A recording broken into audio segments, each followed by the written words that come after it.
कौन है कंतारा फिल्म में दिखाए गए पंजुर्ली देव और गुलिका देव।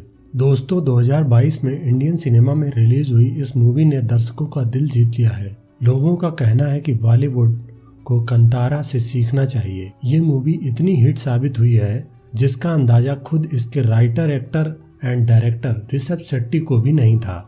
इस फिल्म में कहानी और कल्चर का इतना बेजोड़ कॉम्बिनेशन है जो हर भाषा के लोगों को सिनेमा तक खींच के ले आता है।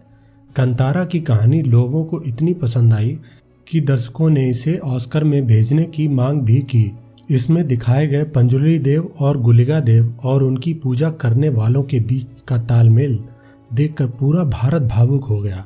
लोगों में कर्नाटक के इस कल्चर को जानने की उत्सुकता जाग उठी। लोग जानना चाहते हैं कौन है पंजुर्ली देव और गुलिका देव, और क्या ये देव वाकई में वहाँ के लोगों के नर्तकों के शरीर में आ जाते हैं। जिस प्रकार से उत्तर भारत में स्त्रियों में देवी यानी माता आती हैं, उसी प्रकार दक्षिण में पुरुषों में देवता आते हैं। इस प्रकार की प्रथा ज़्यादातर पूरे भारत में कहीं न कहीं देखी जा सकती है। कंतारा एक कन्नड़ मूवी है और कंतारा का हिंदी में मतलब होता है रहस्यमयी जंगल। ये मूवी जंगल और वहाँ रह रहे लोगों की कहानी है। कहानी काल्पनिक जरूर है, लेकिन इसमें बताए गए पंजुर्ली देव और गुलिका देव कर्नाटक और केरल के कल्चर का हिस्सा है। आज भी वहाँ गुलिका देव कई नर्तकों के शरीर में आते हैं। ये एक रियलिटी है। इस फिल्म में दिखाए गए देवता, प्रथाएं, तौर तरीके सब रियल हैं। वाकई में पंजुर्ली और गुलिका देव हिंदू सनातन धर्म के ही देवता हैं। पंजुर्ली देव की पूजा दक्षिण भारत, विशेषकर कर्नाटक और केरल के कुछ हिस्सों में की जाती है।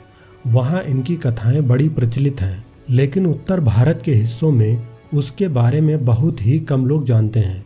तो कौन है पंजुर्ली देव और गुलिका देव? पंजुर्ली शब्द का अर्थ होता है युवा वराह। वराह यानी जंगली सुअर। ये देवता कुछ भगवान विष्णु के वराह अवतार की तरह हैं। कहा जाता है पंजुर्ली देव सबसे प्राचीन देवताओं में से एक हैं। ऐसी मान्यता है कि जब पहली बार पृथ्वी पर अन्न की उत्पत्ति हुई, उसी समय पंजुर्ली देव पृथ्वी पर आए थे, अर्थात मानव सभ्यता के आरंभ में।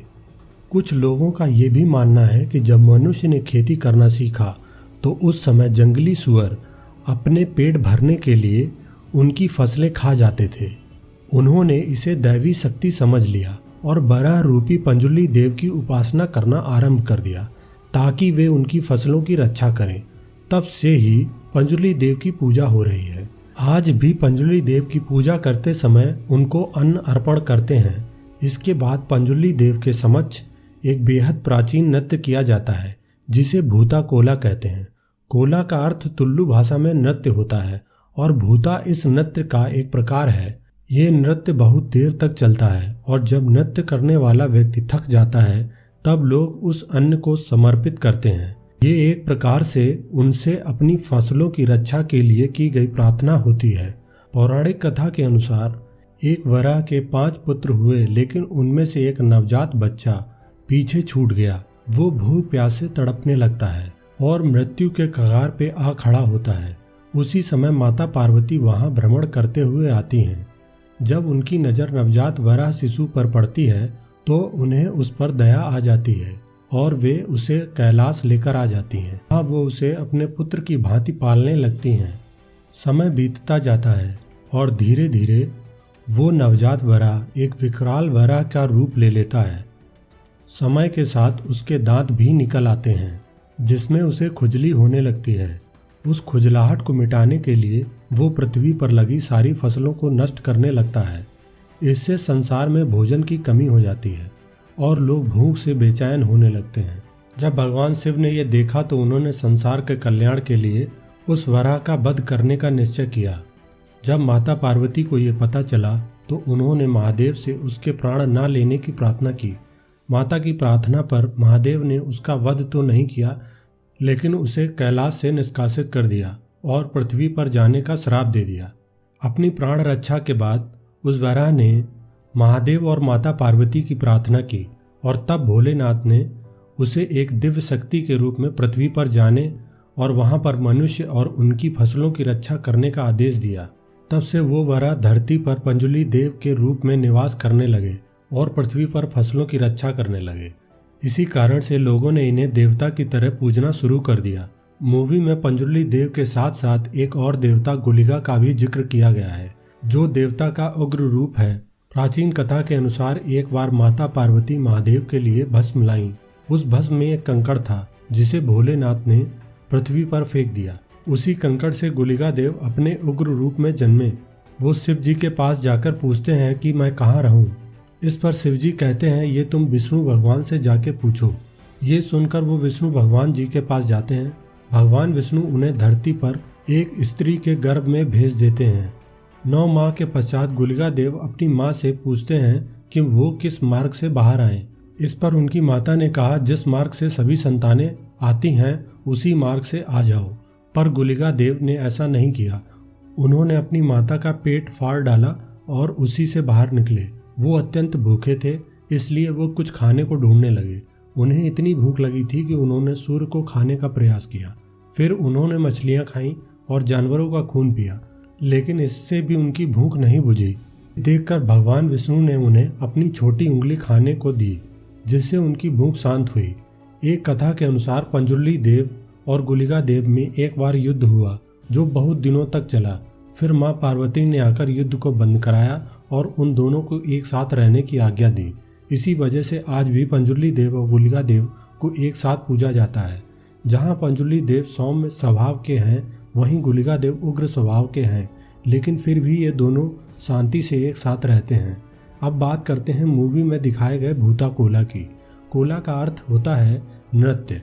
भूता का मतलब होता है आत्मा, इसलिए इसको आत्मा का नृत्य कहते हैं। इसे दैवा कोला भी कहते हैं। ऐसी मान्यता है कि भूता कोला में नृत्य का प्रदर्शन करने वाले व्यक्ति पर एक भूत यानी आत्मा प्रवेश करती है। आपको बता दें कि इस फिल्म के एक्टर ऋषभ शेट्टी जब इस रोल को कर रहे थे और उन्हें इसी प्रकार का अनुष्ठान करना था, तो उन्होंने कई दिनों तक सिर्फ नारियल पानी पे अपना गुजारा किया।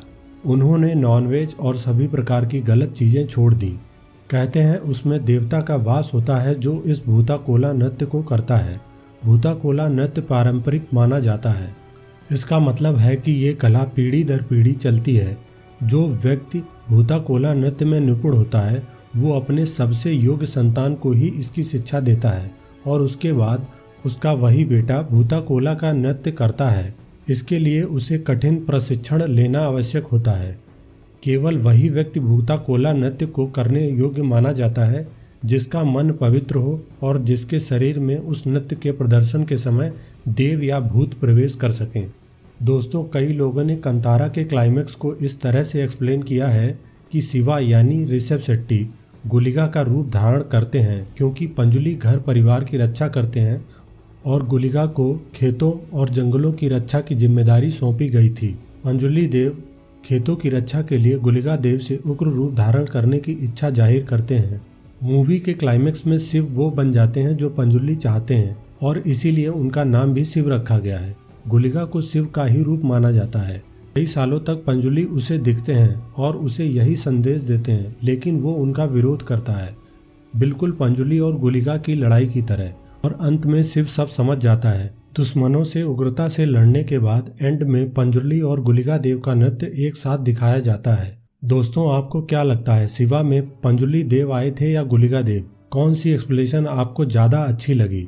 आपको दक्षिण भारत की प्रथाओं को जानकर कैसा लगा? हमें कमेंट करके जरूर बताएं। दोस्तों, इस वीडियो को ज़्यादा से ज़्यादा व्हाट्सएप और फेसबुक पर शेयर करें ताकि लोगों को दक्षिण भारत से जुड़ी संस्कृति की जानकारी हो सके। मिलते हैं एक और दिलचस्प वीडियो में। तब तक के लिए आपका इस वीडियो में बने रहने के लिए धन्यवाद।